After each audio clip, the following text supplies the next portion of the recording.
주시는 말씀을 함께 읽겠습니다. 우리 요한계시록 12장 7절에서 11절까지의 말씀을 저희가 한 절씩 교독하겠습니다.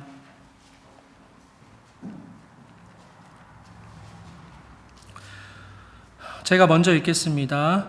하늘에 전쟁이 있으니 미가엘과 그의 사자들이 용과 더불어 싸울세 용과 그의 사자들도 싸우나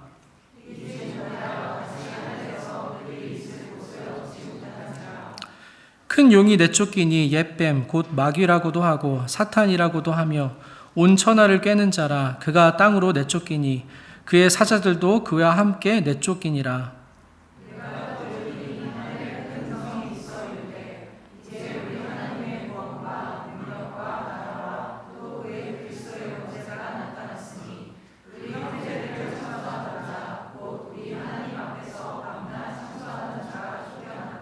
함께 읽겠습니다. 또 우리 형제들이 어린 양의 피와 자기들이 증언하는 말씀으로써 그를 이겼으니 그들은 죽기까지 자기들의 생명을 아끼지 아니하였도다. 아멘. 자리에 앉으시겠습니다.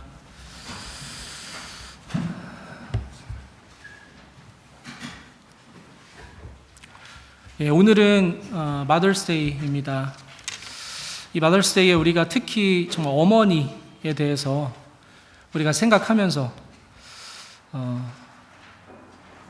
그 어머니가 우리들 가운데 가정을 위해서 또 자녀를 위해서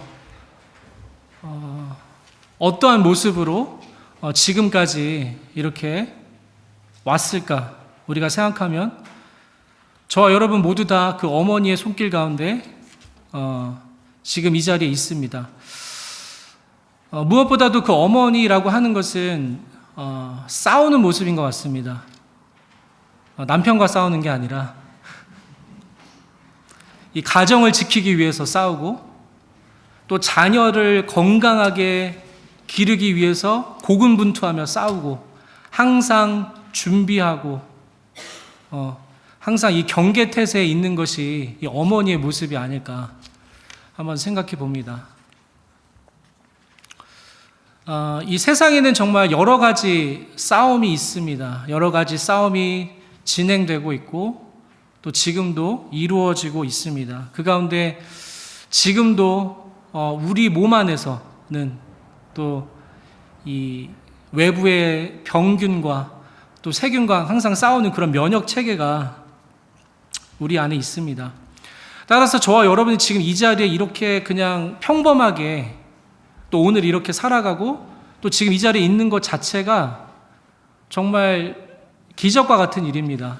우리가 눈에 보이지는 않지만 정말 우리 안에서 이루어지고 있는 어떤 그러한 현상들과 또 우리가 이 자리에 있을 수 있는 모든 지구의 환경과 또 우주의 환경과 정말 그 세미한 그런 하나님의 그 전능하신 손길이 있기 때문에 저와 여러분이 지금 이 자리에 있을 수가 있습니다. 매우 평범한 것 같고 아무것도 아닌 것 같아 보여도 생각해 보면 정말 우리가 매일매일 또 순간순간을 저희는 정말 기적 가운데서 그 전능자의 그 손길 안에서 살아가고 있습니다.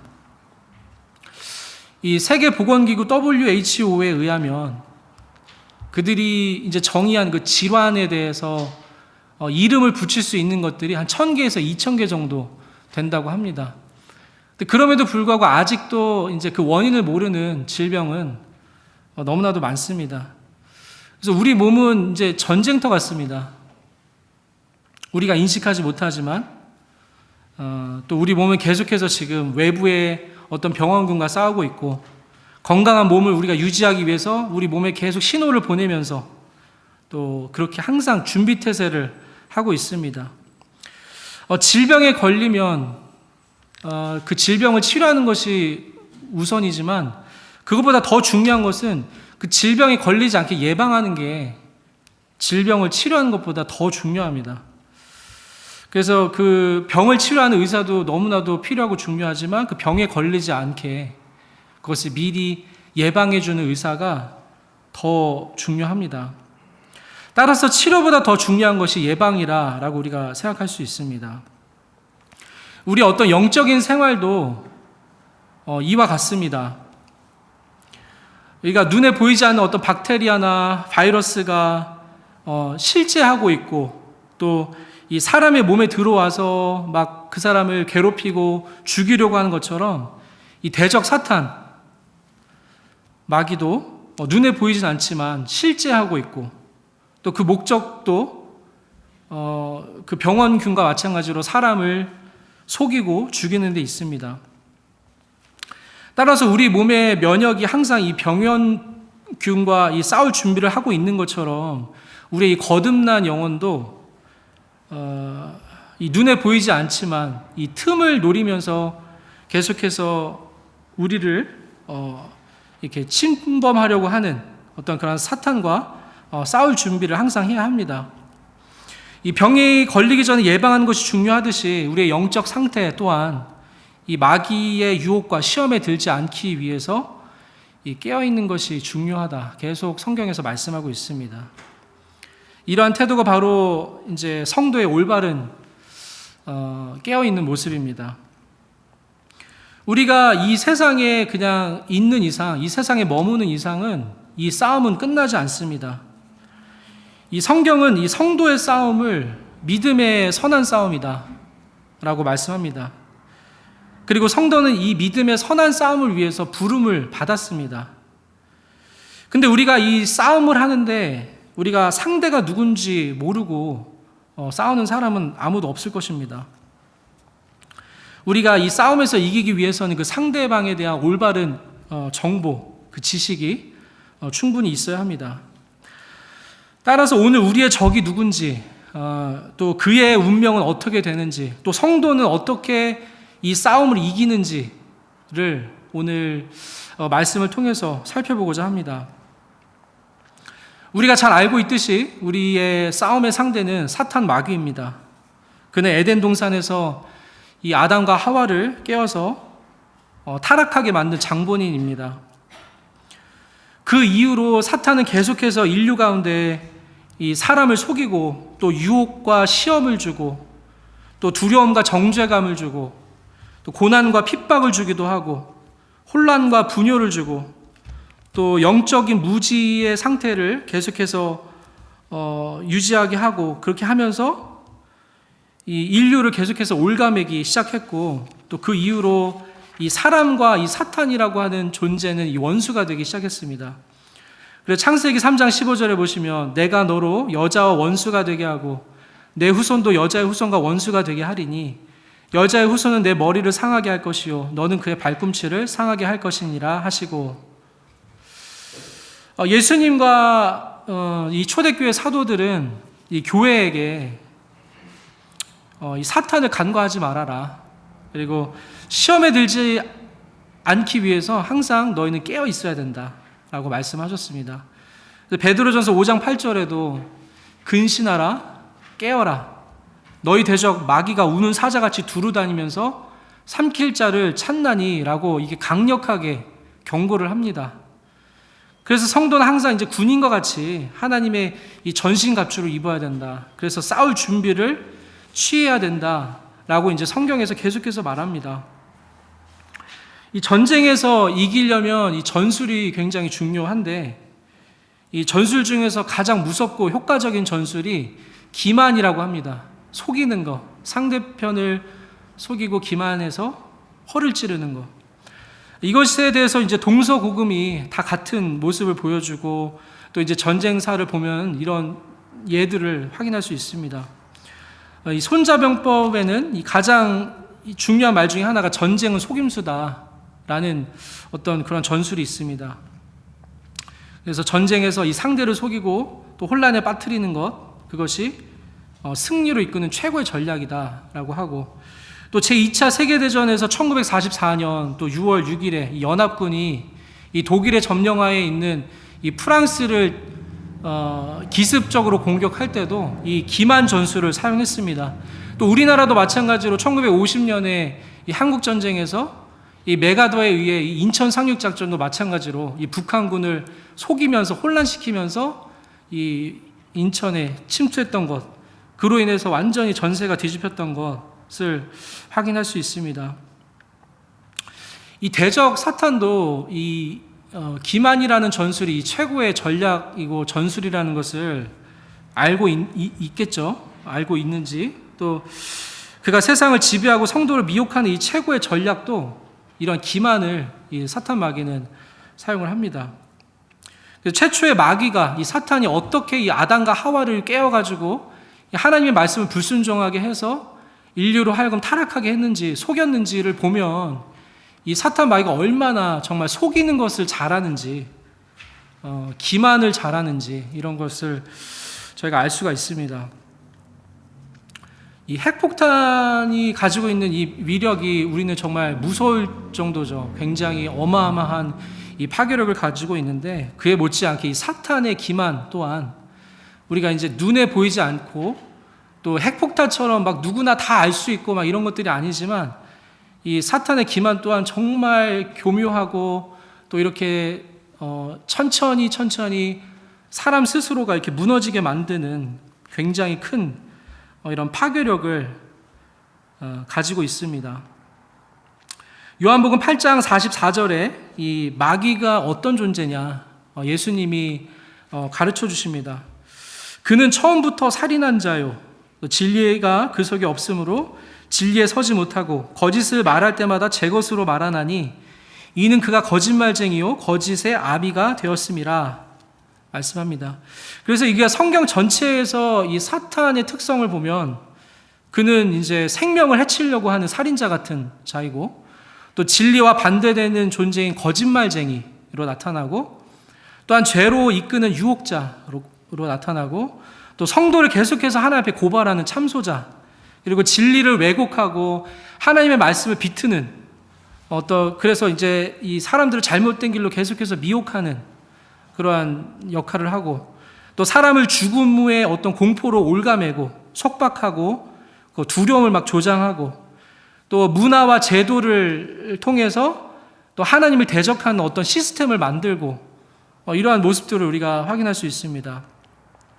그래서 우리가 한번 눈을 돌려서 이 세상을 한번 보면 이 하나님을 대적하고 하나님의 말씀에 반하는 어떤 정치나 문화, 그리고 지금도 여전히 진행되고 있는 어떤 전쟁과 기근, 그리고 약탈과 독재, 그리고 교회를 향한 여전히 있는 핍박과 위협, 그리고 거짓된 어떤 가르침과 이단 등이 계속해서 역사하고 있는 것을 확인할 수 있습니다. 그런데 이런 마귀가 구원받은 우리와 무슨 상관이 있느냐, 우리가 한번 생각해 보면 좋겠습니다. 성도는 어떤 싸움을 그러면 이 마귀랑 해야 되냐? 이 요한복음 5장 19절에 보면 지금 이 세상은 악한 자에 속해 있다, 지금 이 세상은 악한 자 안에 처해 있다라고 말씀합니다. 그래서 우리가 여전히 이 세상에 지금 있는 이상 계속해서 외부로부터 병원균이 우리를 침투하듯이 마귀는 계속해서 그의 전략의 어떤 기만과 속임을 통해서 복음 전파를 계속해서 방해하고, 또 교회와 성도들을 여전히 미혹하려고 하고 틈을 보이고 있다는 사실입니다. 그렇기 때문에 성도는 육체를 따라 행하는 것이 아니라 성령을 따라서 계속해서 행해야 하고 성령으로 충만해야 한다라는 것을 그렇기 때문에 우리가 그 필요를 알 수가 있습니다. 지난주에 우리가 살펴봤듯이 이 마귀는 이 베드로와 제자들을 밀 까부르듯이 시험하려고 했다라고 말씀합니다. 누가복음 22장 31절에 보시면 시몬아 시몬아 보라 사탄이 너희를 밀 까부르듯 하려고 요구하였으나 이렇게 나옵니다. 그래서 예수님은 이제 베드로와 그 제자들에게 시험에 들지 않기 위해서 너희가 기도해야 된다, 마귀는 계속해서 그 틈을 노린다라고 말씀합니다. 이 사탄이라고 하는 그 이름에는 그 이름 자체에 이제 고발자 그리고 대적자라는 어떤 히브리어입니다. 그리고 그는 그 말대로 하나님 앞에서 이 사람을 계속해서 고발하고 사람을 막 대적하고 하나님 앞에서 그 사람의 잘못에 대해서 계속해서 참소하는 역할을 합니다. 그리고 신약에서는 이 사탄이 마귀라는 헬라어로 사용되는데 이것에는 이제 비방자, 중상자라는 뜻을 갖고 있습니다. 이것은 이제 하나님과 사람 사이 그리고 공동체 가운데 막 이간질하는 그러한 일을 이 사탄 마귀라는 그 이름에서 알 수 있듯이 그것을 계속 행한다는 것입니다. 사탄은 굉장한 어떤 힘과 능력을 가지고 있습니다. 그래서 그와의 힘 대결, 만약에 우리가 정말 맞짱을 뜬다면 절대로 이길 수 없는 어떤 이 사탄의 굉장한 힘이 있습니다. 그럼에도 불구하고 성도는 사탄을 이겼다라고 이제 성경에 말씀하고 있습니다. 이것은 우리의 능력으로 이기는 것이 절대 아니고 우리 안에 계신 이가 세상에 있는 자보다 크시기 때문에 너희는 이 세상 가운데서 사탄을 이겼다 말씀하십니다. 그래서 어떤 그 구체적인 내용을 오늘 이 요한계시록의 본문을 통해서 한번 살펴보고자 합니다. 이 66권 성경 가운데 가장 마지막에 놓여 있는 이 요한계시록은 이 앞으로 일어날 일들에 대해서 하나님께서 사도 요한을 통해서 기록하신 것입니다. 이 요한계시록이 쓰여질 당시 이 로마 황제 도미티안은 이 AD 90년경 전후로 해서 굉장히 교회를 향한 극심한 박해를 행했습니다.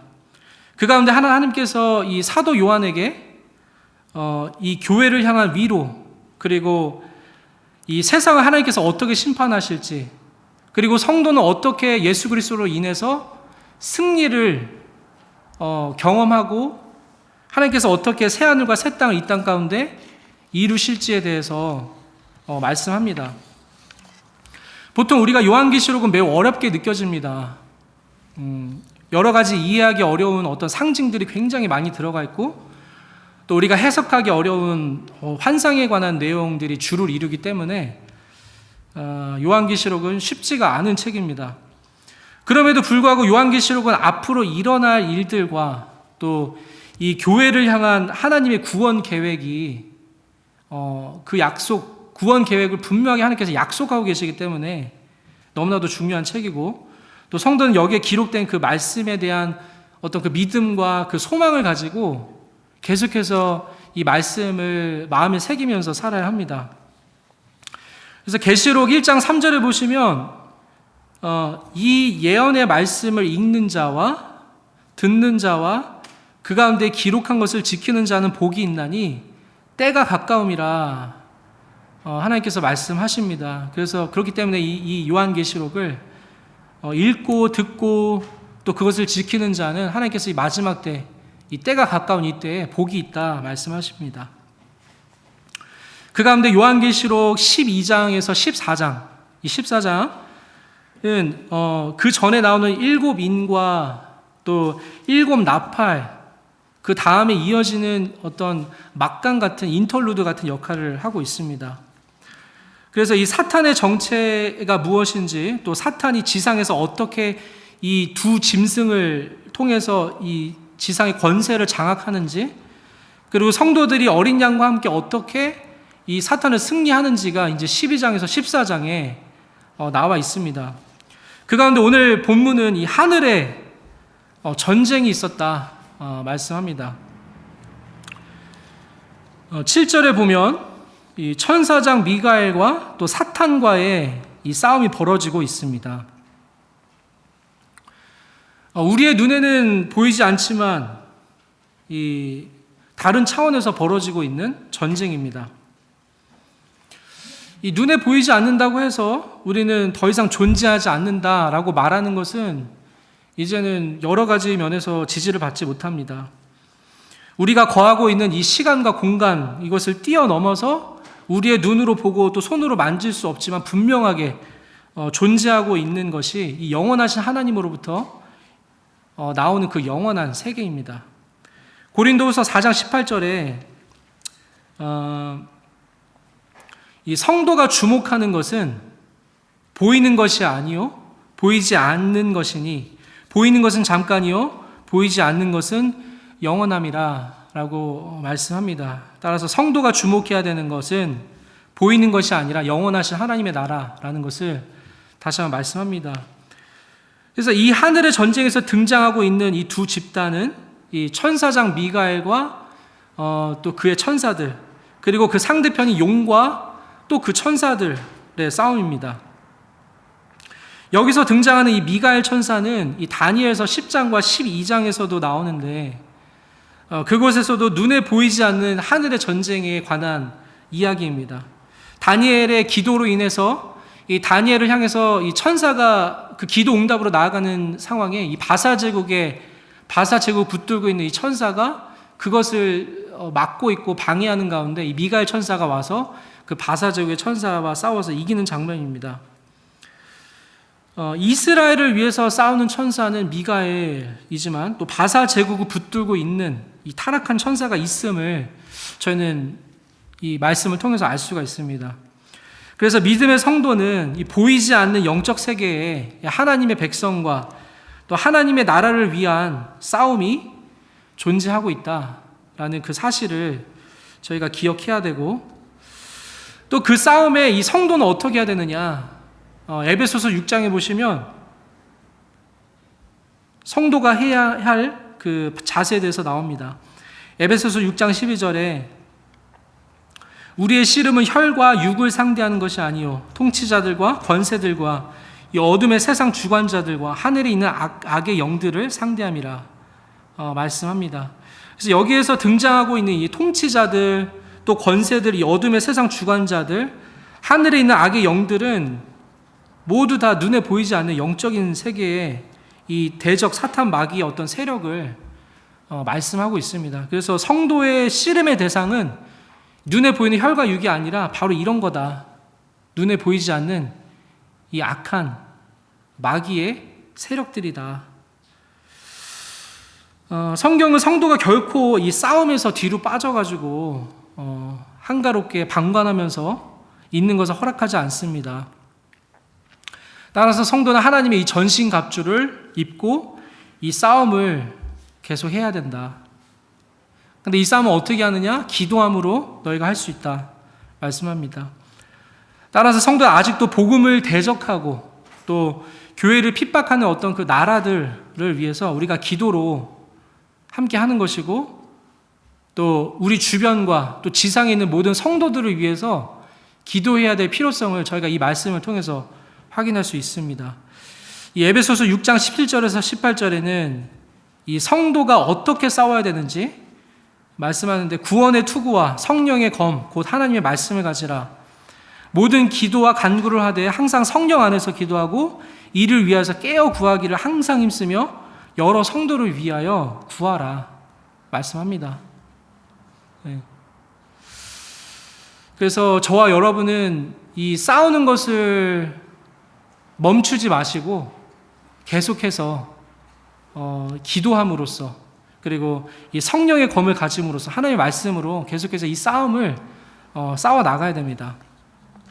다시 본문으로 오면 이 용과 그 사자들은 미가엘과 그의 사자들을 이기지 못하고 하늘에서 그들이 있을 곳을 완전히 박탈당하게 되는 장면을 봅니다. 욥기서 1장에 보면은 이 사탄이 하나님 앞에서 이 욥을 참소하는 장면이 있는데, 이 사탄의 참소는 하나님의 공의로우심 앞에 이 죄를 심판할 수밖에 없는 이 하나님의 공의로우심에 인간의 죄를 가지고 나아가는 것입니다. 그렇게 참소했던 사탄의 자리가 이제 오늘 말씀해 보면 완전 잃게 되는 것입니다. 여기에는 아주 결정적인 이유가 있습니다. 그 이유를 10절에서 조금 있다가 살펴보겠습니다. 또 9절에 보면 큰 용의 다양한 이름이 나오고 있습니다. 그는 사람에게 하나님의 말씀을 거역하게 해서 이 최초의 인류를 죄악의 구렁텅이로 몰아넣은 이 에덴 동산의 바로 그 뱀이고, 또 비방자라는 뜻을 가진 마귀라고도 하고, 또 대적자라는 뜻을 가진 사탄이라고도 합니다. 그 사탄 마귀의 목적은 온 천하를 깨는 것이다. 그래서 온 천하를 깨어서 이 세상으로 하여금 길을 잃게 만들고 이 세상을 계속해서 속이고 미혹하는 것이 이 사탄의 목적이다, 역할이다 라는 것을 이 9절에서 말씀합니다. 그래서 사탄이 하늘에서 내쫓기자 이제 10절에 보시면 사도 요한은 이 하늘에서 큰 음성을 듣습니다. 이제 우리 하나님의 구원과 능력과 나라와 또 그의 그리스도의 권세가 나타났다라고 소리칩니다. 이제 나타났다라고 큰 소리가 들리기 시작합니다. 미가엘이 용과 싸워서 이기는 장면이지만 그것보다 사탄이 지금 패배한 아주 결정적인 근본적인 이유는 이 사탄이 더 이상 하나님 앞에 정당하게 이 사람을 고발할 수 있는 명분을 완전히 잃어버리게 된 것입니다. 그 명분을 잃게 된 결정적인 사건은 바로 예수 그리스도의 피라는 것입니다. 어린 양의 피 때문에 더 이상 공의로우신 하나님 앞에 이 사탄이 이 죄를 하나님 앞에 고발할 수가 없는 것입니다. 그리고 계속해서 이 말씀을 보면 그 소리를 내는 주체는 이 큰 소리를 내는 주체는 사탄 마귀가 하나님 앞에서 밤낮으로 땅에 있는 자신들의 형제를 참소했다라고 말하는데 더 이상 그렇게 할 수 없다라는 것이죠. 사탄이 얼마나 정말 쉬지 않고 열심히 하나님 앞에서 그분의 택하신 백성들의 잘못을 막 고발하고 비난하고 했는지 정말 이 모습을 알 수가 있습니다. 그런데 이제 그것이 끝났다라는 것입니다. 더 이상 사탄이 성도를 하나님 앞에 고발할 수 없게 됐는데 그 이유는 어린 양의 피가 이 사람의 잘못과 죄에 따른 그 죄값을 지불했기 때문에 그렇습니다. 그로 인해서 더 이상 사탄은 이 성도의 죄와 잘못을 가지고 이 공의로우신 하나님 앞에 공의로우신 하나님 앞에 말할 수가 없는 것입니다. 아예 명분 자체를 잃게 됐습니다. 공의로우신 하나님에게 이 적합한 이 죄에 대한 결과는 심판밖에 없습니다. 이 죄의 값을 치러야 되는 것이 공의로우신 하나님께서 하셔야 하는 일인데, 따라서 그 죄로 인해서 세상을 심판하는 것이 당연한 결과인데 하나님께서는 이 모든 심판을 아들 예수 그리스도에게 완전히 쏟아 부으셨기 때문에 사단이 아무리 성도를 고발해도 우리가 심판받지 않는 것은 하나님의 그 공의가 십자가에 못 박히신 예수 그리스도 안에서 그 공의가 하나도 흠결 없이 완전하게 이루어졌기 때문에 그렇습니다. 따라서 성도가 사탄을 이기는 유일한 길은 오직 예수 그리스도 안에 있을 때만 가능하다는 것입니다. 다른 길이 없습니다. 다른 방법이 존재하지가 않습니다. 오직 예수 그리스도의 피가 성도로 하여금 이 공의로우신 하나님 앞에 담대하게 나아갈 수 있게 합니다. 그래서 11절에 보시면 이 땅에 있는 성도들은 이 어린 양의 피와 자기들이 증언하는 말씀으로 사탄을 이겼다라고 기록합니다.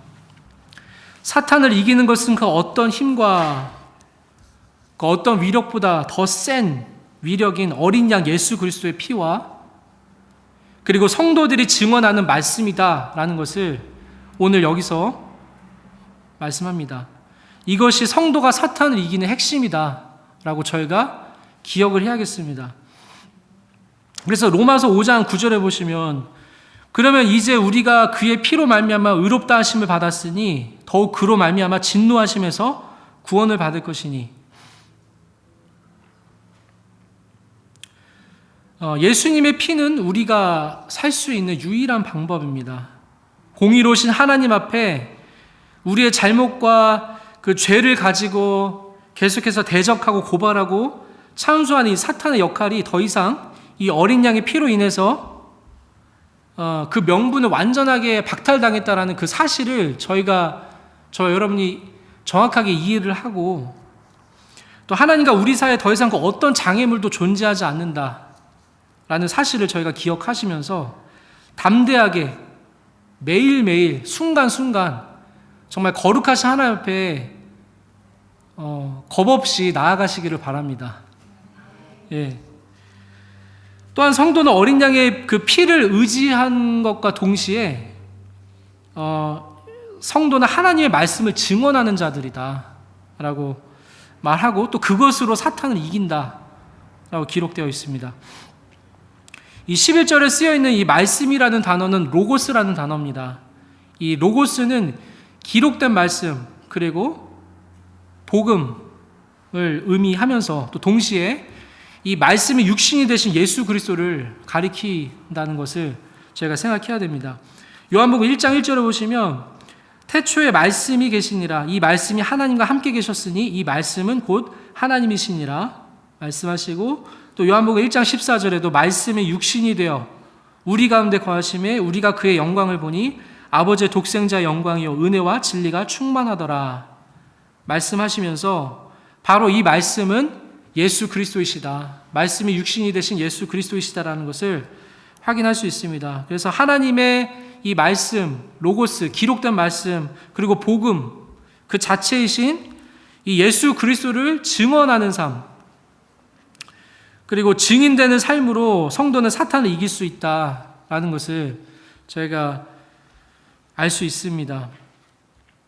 여기서 보면 증인과 또 증언 그리고 순교자라는 이 단어는 다 같은 한 단어입니다. 그래서 예수 그리스도를 증언하는 것이 증인된 삶이고, 또 그 증인된 삶을 살아갈 때 주님을 위해서 목숨까지 버리게 되는 어떤 순교자의 삶까지 이어지게 되는 것을 이 초대교회 모든 성도를 통해서도 확인할 수가 있습니다. 이렇듯 성도가 사탄을 이기는 길은 예수 그리스도가 핵심이다라는 것을 저희가 기억을 합시다. 그리고 따라서 사탄은 이 진리이신 예수님을 보지 못하게 하고 또 믿지 못하게 하고 또 굉장히 교묘하게 그 진리를 왜곡시켜가지고 지금도 현대인들을 미혹하고 있습니다. 이 수많은 기독교 이단들과 또 거짓된 어떤 가르침들을 보면은 정말 공통적으로 하나같이 교묘하게 이 예수 그리스도만 감추든지 또 핵심적인 그 진리만을 왜곡시키는 것을 보면 이 사탄이 얼마나 정말 이 예수 그리스도의 보혈과 그 진리의 말씀을 무서워하고 또 왜곡하고 싶어 하는지를 온전히 오히려 이것들을 더 반증해 주는 것과 같습니다. 어린 양의 보혈과 자기들이 증언하는 말씀으로 사탄을 이기는 이 성도들의 특징은 이 자신들의 생명을 막 그렇게까지 사랑하지 않는다는 것입니다. 11절에 보면 그들은 죽기까지 자기들의 생명을 아끼지 아니했다라는 어떤 표현은 이 자신들의 생명을 사랑하지 않았다라는 그 뜻을 갖고 있습니다.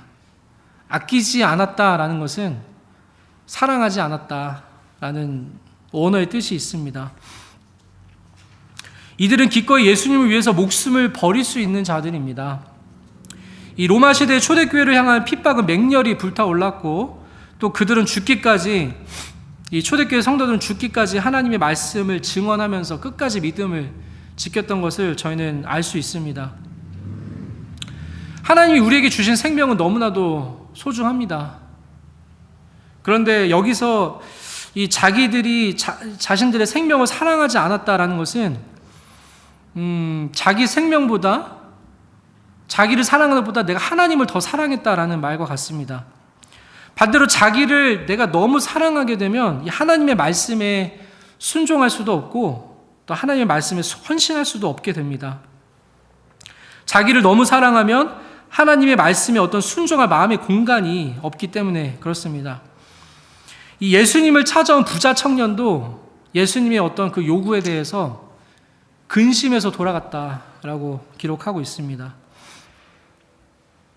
마태복음 10장 39절에 보시면 예수님이 제자들을 향해서 이런 말씀을 하십니다. 자기 목숨을 얻는 자는 잃을 것이요 나를 위하여 자기 목숨을 잃는 자는 얻으리라 라는 굉장히 엄중하고 또 무거운 말씀입니다.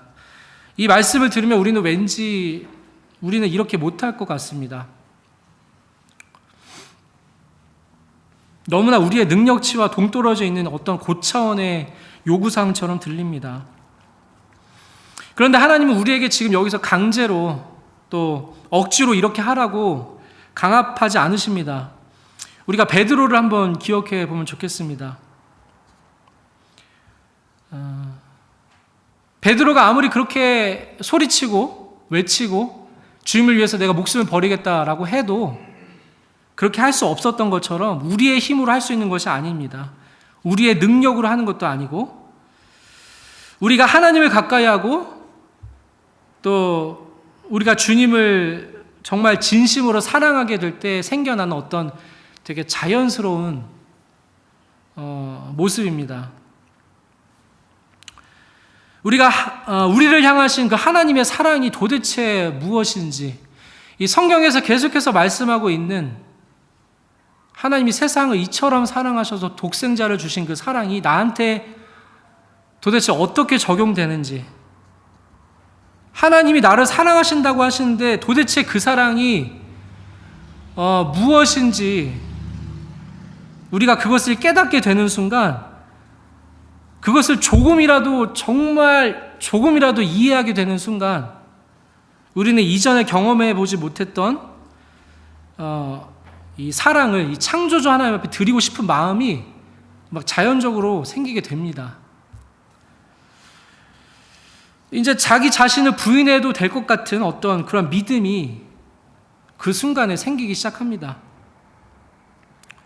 따라서 나를 향하신 하나님의 사랑이 도대체 무엇인지, 하나님이 나를 어떻게 사랑하시는지, 얼마나 사랑하시는지 그것을 아는 것이 우리 가운데 선행되어야 합니다.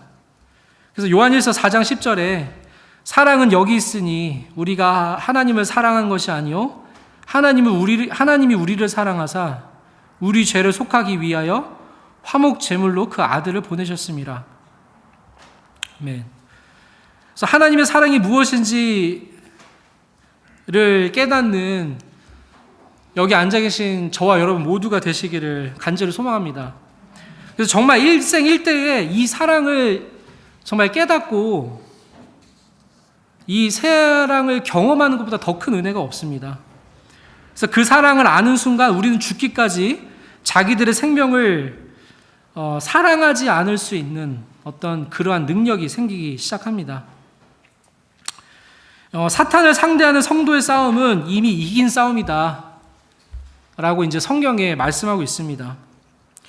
그래서 사탄의 패배와 종말은 이미 성경에 명시되어 있습니다. 하지만 우리는 지금 여기 이 삶의 자리에서 어린 양의 피와 또 우리가 증언하는 예수 그리스도와 그 복음으로 계속해서 싸우는 자들이다 라고 성경에서 말씀합니다.